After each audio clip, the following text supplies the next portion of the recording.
There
is a choice between boots and hands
There we go.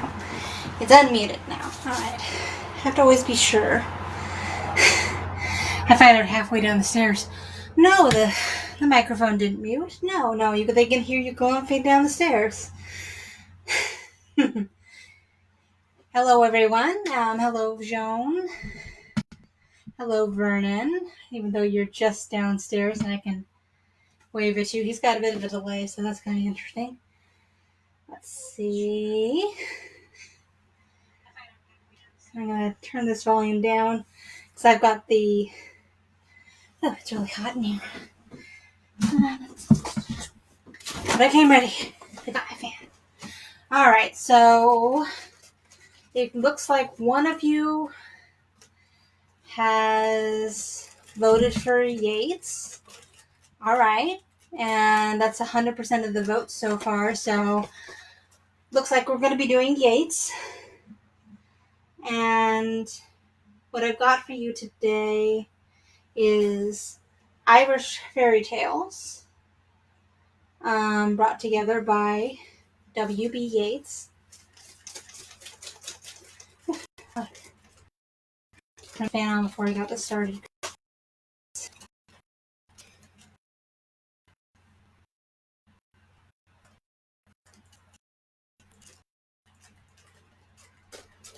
Okay, so just getting this set up, and it is now 8:10, so we'll be getting started. All right, I've got my all-important beverages. You got your beverages with you. Let's get this show on the road. Okay. All right.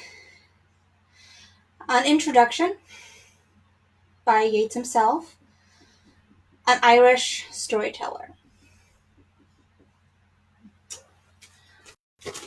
I often... What a way to get started right mess up on the first word. I am often doubted when I say that the Irish people still believe in fairies. People think I am merely trying to bring back a little of the old, dead, beautiful world of romance into this century of great engines and spinning jennies. Old Biddy Hart, at any rate, does not think so. Our brand new opinions have never been heard of under her round thatched roof, tufted with yellow stone crop. It is not so long since I sat by the turf fire eating her griddle cake in her cottage on the slope of Ben Bullen and asking after friends, the fairies, who inhabit the green thorn-covered hill up there behind her house. How firmly she believed in them, how greatly she feared offending them. For a long time she would give me no answer, but I would always mind my own affairs, and they would always mind theirs. A little talk about my great-grandfather who lived all his life in the valley below, and a few words to remind her how I myself was often under her roof when but 7 or 8 years old, loosed her tongue, however. It would be less dangerous, at any rate, to talk to me of fairies than it would be to tell some Tauro of them, as she contemptuously called English tourists. For I had lived under the shadow of their own hillsides. She did not forget, however, to remind me to say after we had finished, God bless them, Thursday, that being the day, and so ward off their displeasure, in case they were angry at our notice, for they love to live and dance unknown of men. Once started, she talked on freely enough, her face glowing in the firelight as she bent over the griddle or stirred the turf, and told how such a one was stolen away from near Colney village and made to live 7 years among the gentry. as she calls the fairies for politeness' sake. And how when she came home she had no toes, for she had danced them off.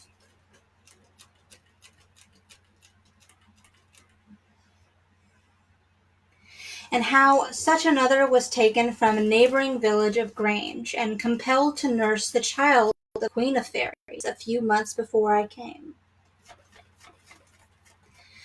Her news about the creatures is always quite matter-of-fact and detailed, just as if she dealt with any common occurrence. The late fair, or the dance at Rose's last year, when the bottle of whiskey was given to the best man, and a cake tied up in ribbons to the best woman dancer.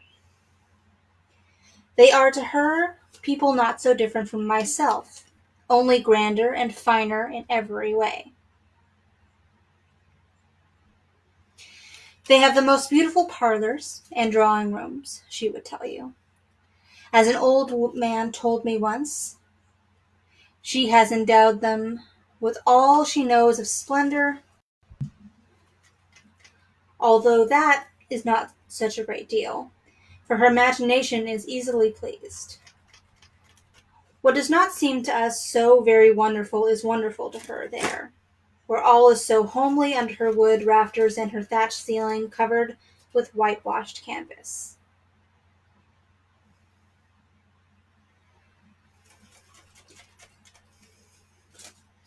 Alright, skip that. And that kind of gives you a glimpse of the ideas that Yeats had about the Irish, and he uses the word peasantry. I use people because that seems a little less offensive, but the majority of the next bit is, shall we say, not as pleasant when concerning the Irish.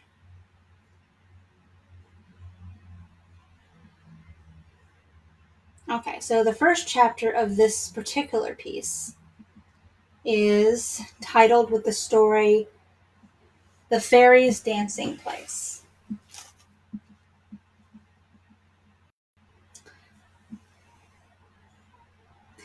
Lanty McCluskey had married a wife, and of course it was necessary to have a house in which to keep her. Now Lanty had taken a bit of a farm, about 6 acres, but that as there was no house on it, he resolved to build one. And that it might be as comfortable as possible, he selected for the site of it one of those beautiful green circles that are supposed to be the playground of fairies. Lanty was warned against this, but as he was a headstrong man and not much given to fear, he said he would not change such a pleasant situation for his house, to oblige all the fairies in Europe. Famous last words, huh?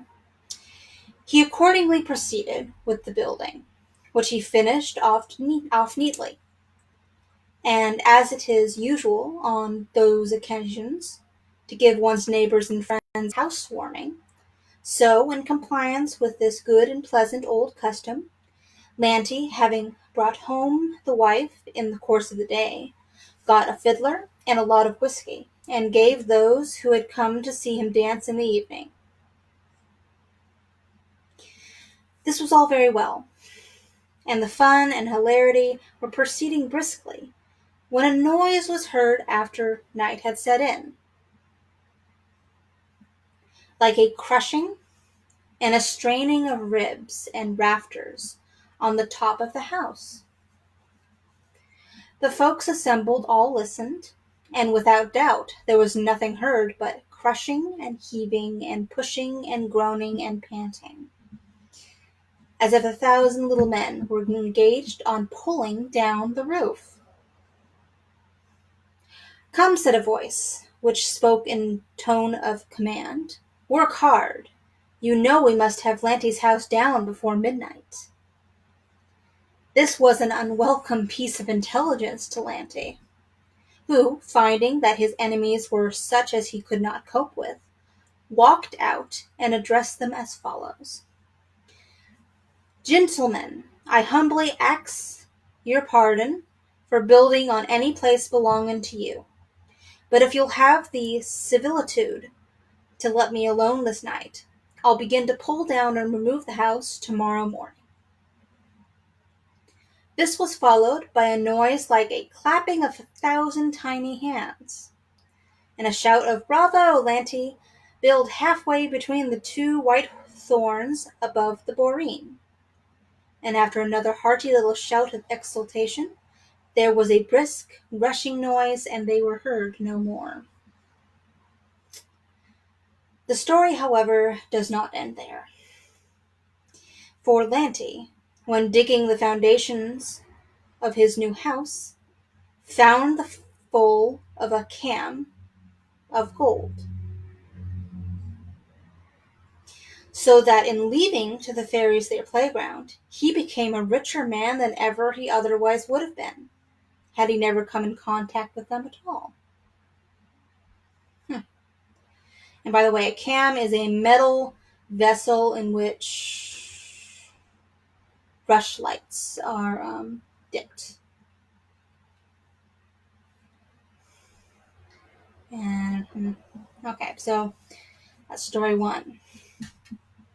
Story number two is the rival Kempers.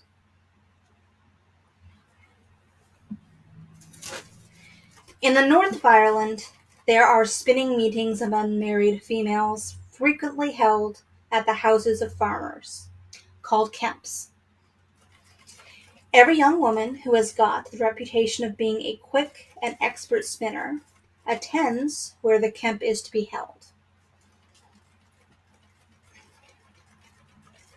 At the hour usually before daylight, and on these occasions she is accompanied by her sweetheart or some male relative, who carries her wheel and conducts her safely across the fields or along the road,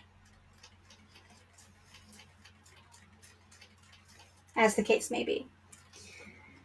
A Kemp is, indeed, an animated and joyous scene, and one besides, which is calculated to promote industry and decent pride. Scarcely anything can be more cheering and agreeable than to hear at a distance, breaking the silence of morning, the light-hearted voices of many girls, either in mirth or song. The humming sound of the busy wheels, jarred upon a little, it is true, by the stridulous noise and the checkings of the reels, and the voices of the reelers as they call along the checks, together with the name of the girl and the quantity she has spun for that period. For the contest is generally commenced 2 or 3 hours before daybreak. This mirthful spirit is also sustained by the prospect of a dance, with which, by the way, every Kemp closes, and when the fair victor is declared, she is to be looked upon as the queen of the meeting, and treated with the necessary respect. But for our tale, everyone knew Jean Boy McGarvin to be the cleanest, best conducted boy, and the most industrious too, in the whole parish of Fa McBalloch. Hard was it to find a young fellow who would handle a flail, spade, or reaping hook in better style, or who could go through his day's work in more creditable or workmanlike manner. In addition to this, he was a fine, well-built, handsome young man, as you could meet in the fair. And so sign was on it. Maybe the pretty girls weren't likely to pull each other's caps about him. Sean, however, was as prudent as he was good-looking, and Sean, however, was as prudent as he was good-looking, and although he wanted a wife, yet the sorrow won of him, but preferred taking a well-handed smart girl, who was known to be well-behaved and industrious like himself. Here, however, was where the puzzle lay on him. For instead of one girl of that kind, there were in the neighborhood no less than a dozen of them, all equally fit and willing to become his wife, and all equally good-looking. There were two, however, whom he thought a trifle above the rest, but so nicely balanced were Biddy Corrigan and Sally Gorman that for the life of him he could not make up his mind to decide between them. Each of them had won her Kemp, and it was currently said by them, who ought to know, that neither of them could overmatch the other. No two girls in the parish were better respected, or deserved to be so, and the consequence was, they had everyone's good word and good wish. Now it so happened that Sean had been pulling a cord with each, as he knew not how to decide between. He thought he would allow them to do that themselves if they could.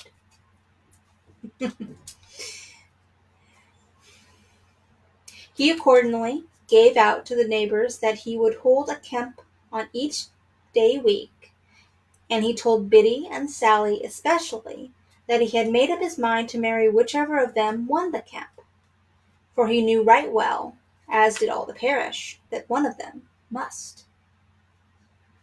The girls agreed to this good-humoredly, Biddy telling Sally that she, Sally, would surely win it, and Sally, not to be outdone in civility, telling the same thing to her. Let's see how this goes. Well, the week was nearly past, there being but 2 days till that of the Kemp, when about 3 o'clock there walks into the house of old Patty Corrigan a little woman dressed in high-heeled shoes and a short red cloak. There was no one in the house but Biddy at the time, who rose up and placed a chair near the fire and asked the little red woman to sit down and rest herself. She accordingly did so, and rest herself. In a short time, a lively chat commenced between them.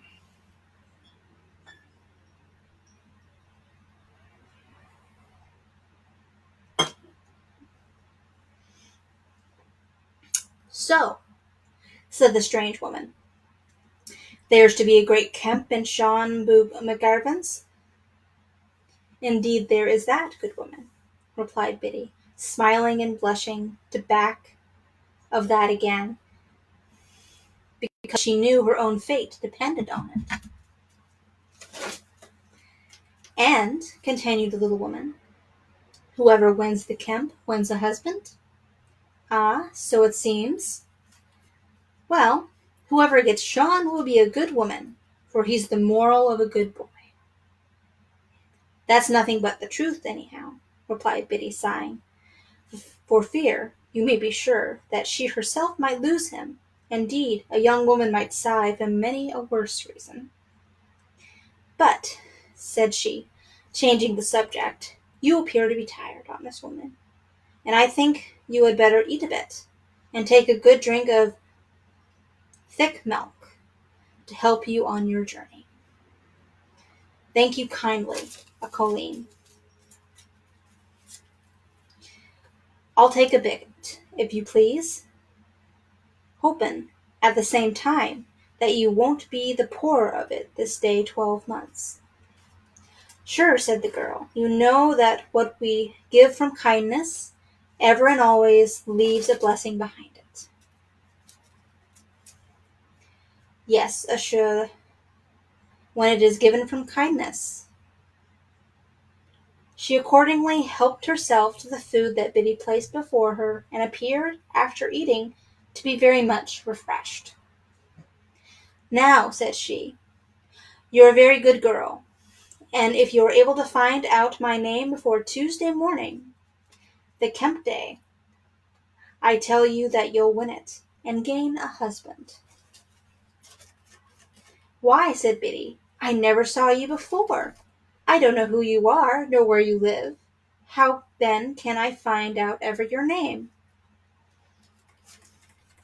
You never saw me before, sure enough, said the old woman, and I tell you that you never will see me again but once. Yet if you have not my name for me at the close of the Kemp, you'll lose all. And that will leave you a sore heart, for well I know you love Sean Bui. So saying, she went away, and left poor Biddy quite cast down at what she had said, for, to tell the truth, she loved Sean very much, and had no hopes of being able to find out the name of the little old woman, on which, it appeared, so much depended.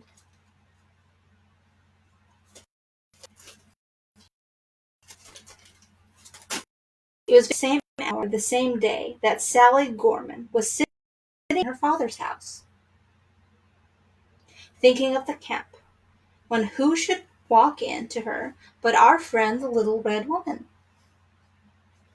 God save you, honest woman, said Sally. This is a fine day that's in it, the Lord be praised. It is, said the woman, as fine a day as one could wish for, indeed it is. Have you no news on your travels? Said Sally.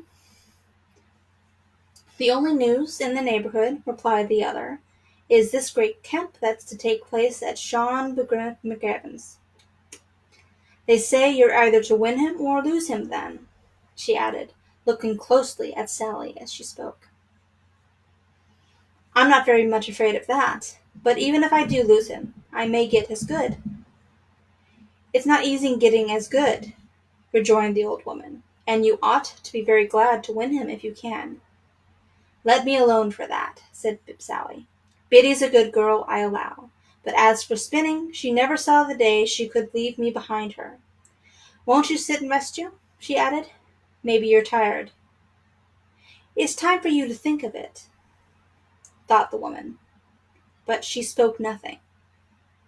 But she added to herself on reflection, it's better late than never. I'll sit a while, till I see a little closer what she's made of. She accordingly sat down and chatted upon several subjects, such as young women like to talk about, for about half an hour. After which she arose, taking her little staff in hand, and bade Sally good-bye, and went her way. After passing a little from the house, she looked back, and could not help speaking to herself as follows. She's smooth and smart, but she wants the heart. She's tight and neat, but she gave no meat. Poor Biddy now made all possible inquiries about the old woman, but to no purpose. Not a soul she spoke to about her had ever seen or heard of such a woman. She felt very dispirited, and began to lose heart, for there is no doubt that if she missed Sean it would have cost her many a sorrowful day. She knew she would never get his equal, or at least any one that she loved so well. At last the Kemp day arrived, and with it all the pretty girls of the neighborhood came to Sean's. Among the rest, the two that were decided their right to him were doubtless the handsomest pair by far, and every one admired them, to be sure. It was blithe and merry place, and many a light laugh and sweet song sang rang out from pretty lips that day.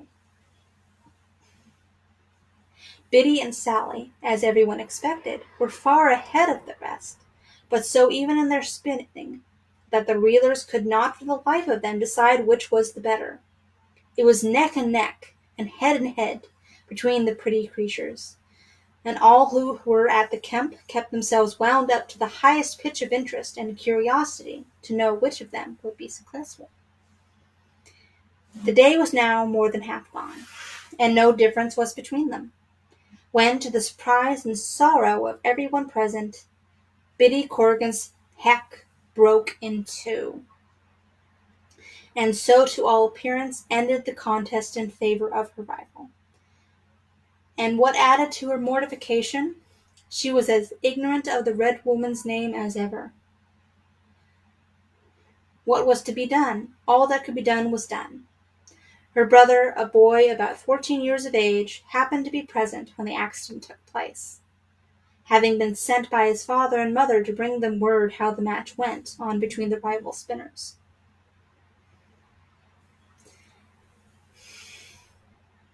Johnny Corrigan was accordingly dispatched with all speed to Donald McClusker's, the wheelwright, in order to get the heck mended, that being Biddy's last but hopeless chance.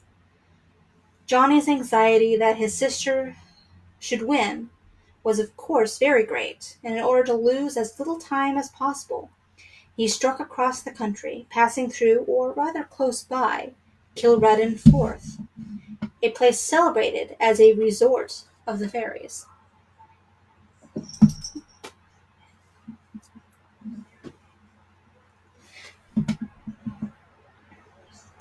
What was his astonishment, however, as he passed a white thorn tree, to hear a female voice singing, in accompaniment to the sounding of a spinning wheel, the following words: "There's a girl in this town doesn't know my name, but my name's Even Trot, Even Trot." "There's a girl in this town," said the lad, "who's in great distress, for she has broken her heck and lost a husband. I'm now going to Donald McCuster's to get it mended." "What's her name?" said the little red woman. "Biddy Corrigan." The little woman immediately whipped out the heck from her own wheel, and giving it to the boy, desired her to take it to his sister. "And never mind Donald McCuster. You have little time to lose. So go back and give her this, but don't tell her how you got it, nor, above all things, that it was Even Trot that gave it to you." The lad returned, and after giving the heck to her sister, as a matter of course, told her that it was a little red woman named Even Trot that sent it to her, a circumstance which made tears of delight start in Biddy's eyes, for she knew now that Even Trot was the name of the old woman, and having known that, she felt that something good was happening to her. She now resumed her spinning, and never did human fingers let down the thread so rapidly. The whole Kemp were amazed at the quantity which from time to time filled her pern. The hearts of her friends began to rise, and those of Cecily's part sink, as hour after hour she was approaching her rival.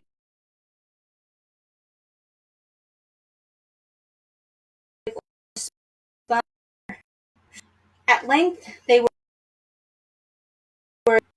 became her friend, the little red woman, and asked aloud, "Is there anyone in this Kemp who knows my name?" This question she asked 3 times before Biddy could pluck up courage to answer her. She said at last, "There's a girl in this town does know your name. Your name is Even Trot, Even Trot." "Ay," said the old woman, "and so it is. And let that name be your guide and your husband's through life. Go steadily along, but let your step be even. Stop little, keep always advancing, and never have cause to rue the day you first saw Even Trot." We need scarcely add that Biddy won the Kemp and the husband, and that she and Sean lived happily and long together. And I have only now to wish, kind reader, that you and I may live longer and more happier still.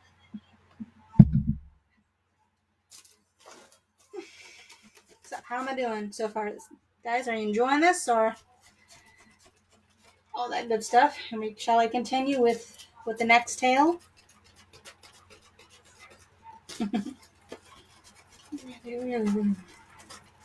Just had a cat come in. It's on my camera. But yeah, he just walked in. That was what you heard over here with the door opening and me reaching over and giving him a pat. Okay. I'm gonna drink here. Mm-hmm.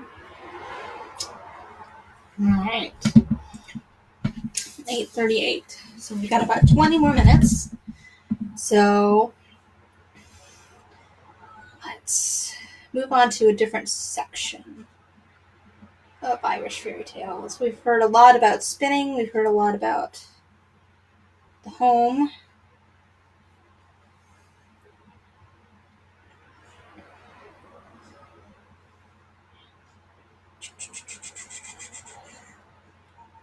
Kemper's.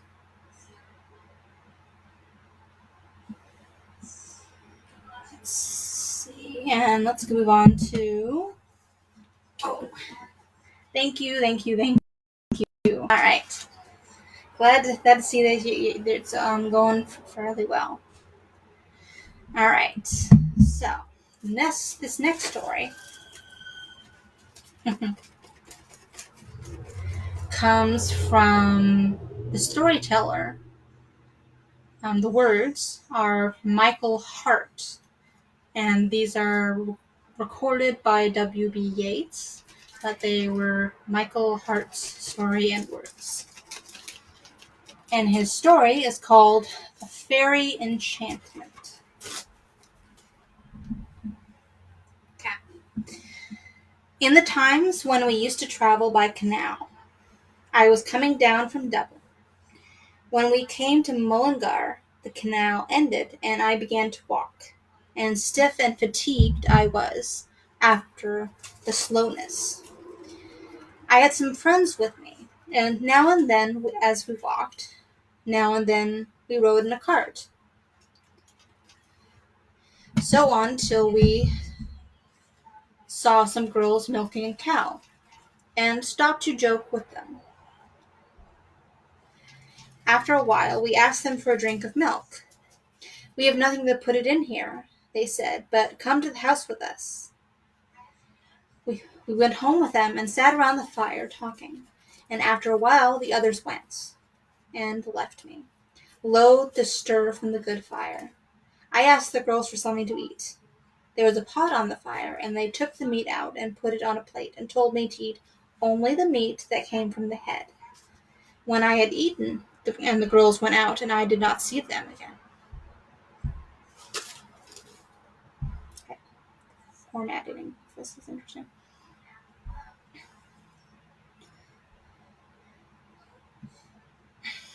And the girls went out, and I did not see them again. It grew darker and darker, and there I still sat, loath as ever to leave a good fire. And after a while, two men came in, carrying between them a corpse.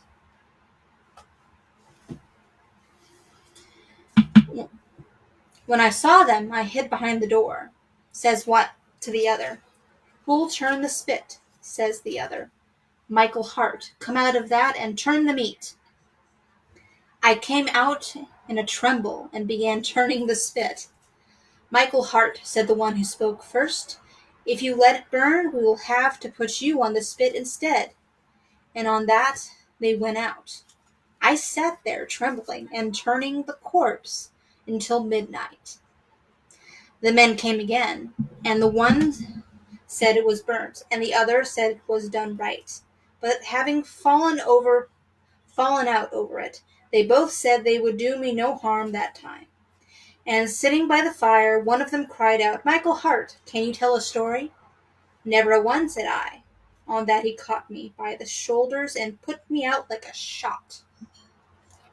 It was a wild, blowing night. Never in all my born days did I see such a night, and the darkest night that ever came out of the heavens. I did not know where I was for the life of me. So when one of the men came after me and touched on the shoulder with a "Michael Hart, can you tell a story now?" "I can," says I. In he brought me. "Begin." "I have no story but the one," says I, "that I was sitting here, and that you two men brought in a corpse and put it on the spit and set me a-turning it." "That will do," said he. "You may go in there and lie down on the bed." And in I went, nothing loath, and in the morning, where was I but in the middle of a green field?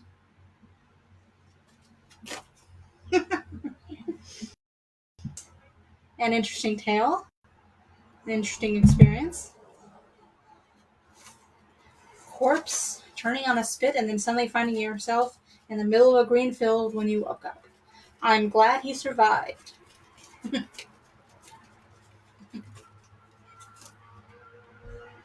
Okay. What time is it? Oh, I got 15 minutes. I got a few bits.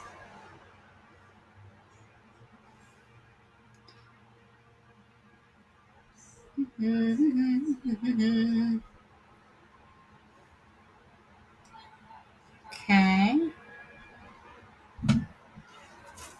Sanshan, the Bard, and the King of Cats. And this was actually by the Lady Wilde. And I do apologize for mispronouncing, if I do, which I probably will. When Shenshin, the renowned bard, was Arfi, or chief poet of Ireland, Gwere, the king of Connacht, to do him an honour, made a great feast for him and the whole bardic association. And all of the professors and learned men went to the king's house. The great olives of poetry and history and music, and of the arts and of the sciences, and the learned, aged females, Grug and Grag and Grongai, and all the chief poets and poetesses of Ireland, an amazing number. But Gwere the king entertained them all splendidly, so that the ancient pathway to his palace is still called the Road of the Dishes. And each day he asked, "How fares it with my noble guests?"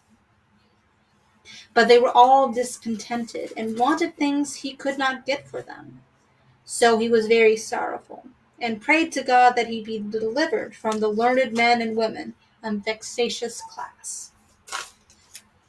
Still, the feast went on for 3 days and 3 nights, and they drank and made merry, and the whole bardic association entertained the nobles and the choicest with the choicest of music and professional accomplishments. But Seanchan sulked and would neither eat nor drink, for he was jealous of the nobles of Connacht. And when he saw how much they consumed of the best meats and wine, he declared he would taste no food till they and their servants were all sent away out of the house. And when Gwere asked him again, "How fares my noble guest, this great and excellent people?" Seanchan answered, "I have never had worse days, nor worse nights, nor worse dinners in my life." And he ate nothing for 3 whole days. "Take them away," said Seanchan. "I'll have none of them." "And why, O royal bard?" said the servitor. "Because thou art an uncomely youth," answered Seanchan. "Thy grandfather was chip-nailed, I have seen him. I shall eat no food from thy hands." Then the king called a beautiful maiden to him, his foster-daughter, and said, "Lady, bring thou this wheaten cake and this dish of salmon to the illustrious poet, and serve him thyself." So the maiden went. But when Seanchan saw her, he asked, "Who sent thee thither? And why hast thou brought me food?" "My lord and king sent me, O royal bard," she answered, "because I am comely to look upon, and he bade me serve thee with the food myself." "Take it away," said Seanchan. "Thou art an unseemly girl. I know of none more ugly. I have seen thy grandmother. She sat on the wall one day and pointed out the way with her hand to come traveling lepers. How could I touch thy food?" So the maiden went away in sorrow. Then Gwere the king was indeed angry, and he exclaimed, "My malediction on the mouth that uttered that! May the kiss of a leper be on Seanchan's lips before he dies." Now there was a young serving girl there, and she said to Seanchan, "There's a hen's egg in the place, my lord. May I bring it to thee, O chief bard?" "It will suffice. Bring it that I may eat." But when she went to look for it, behold, the egg was gone. "Thou hast eaten it," said the bard with wrath. "Not so, my lord," she answered, "but the mice, the nimble race, have carried it away." "Then I will satirize them in a poem," said Seanchan, and forthwith he chanted so bitter a satire against them that 10 mice fell dead at once in his presence. 'Tis well, said Sanshin, but the cat is the one most to blame, for it was her duty to suppress the mice. Therefore I shall satire the tribe of cats and their chief lord, Irusen, son of Erusen, for I know where he lives with his wife Spitfire, and his daughter Sharptooth, and her brothers the Purrer and the Growler.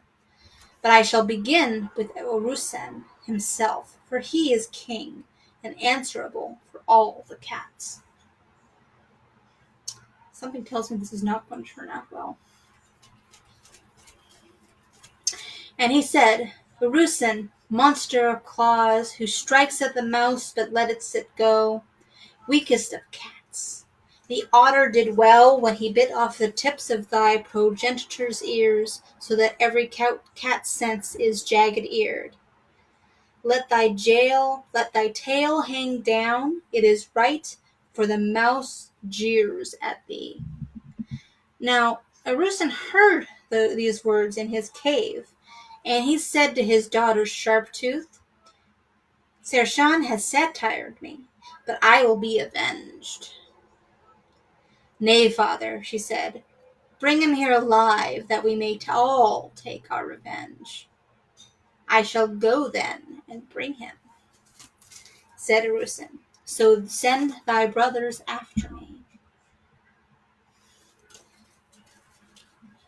Now when it was told to Sanshin that the king of cats was on his way to come and kill him, he was timorous, and besought Gwere and all the nobles to stand by and protect him.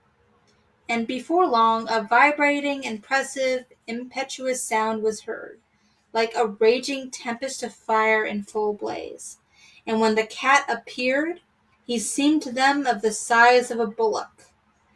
And this was his appearance: rapacious, snub-nosed, panting, jagged-eared, sharp-toothed, nimble, angry, vindictive, glare-eyed, terrible, sharp-clawed.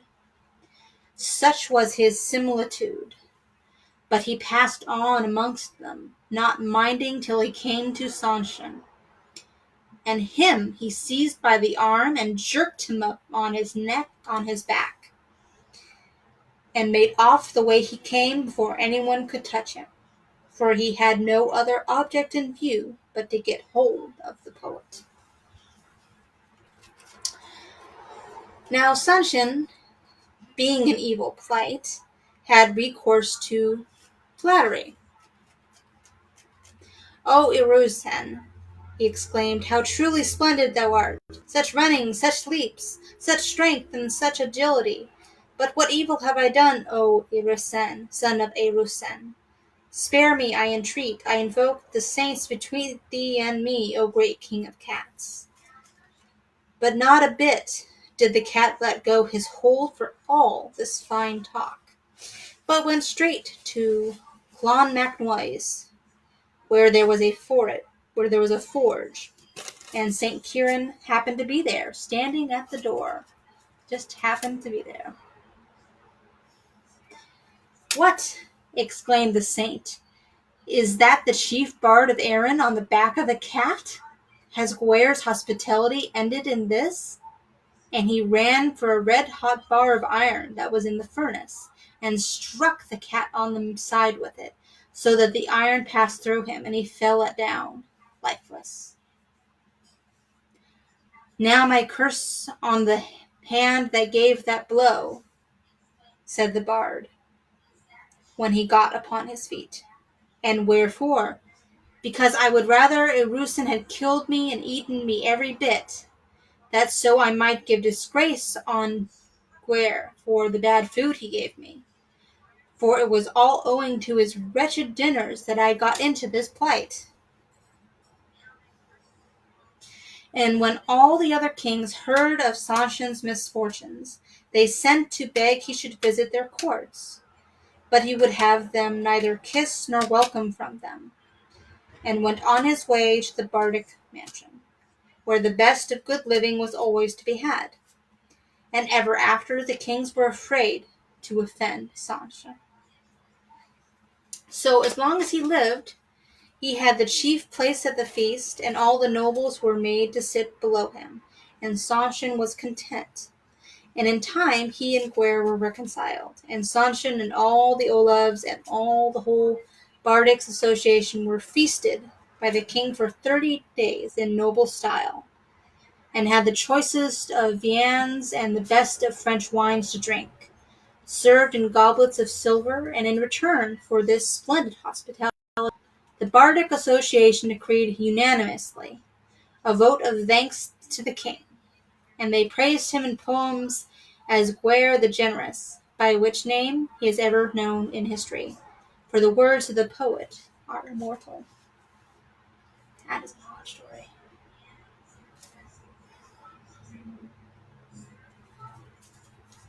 That is a very odd story.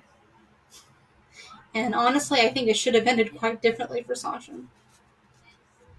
Honestly. I think he should have got what's coming for him. Okay, that is the last tale of the evening. We've got 5 minutes left until 9 o'clock. So, thank you guys for popping in and listening, and I hope you guys enjoy the rest of your evening. I hope you guys enjoyed this, and will continue to enjoy it in the days to come, and I hope you continue to be well while all of us is isolating at this point. Alright, so to all, good night. Thank you for coming on.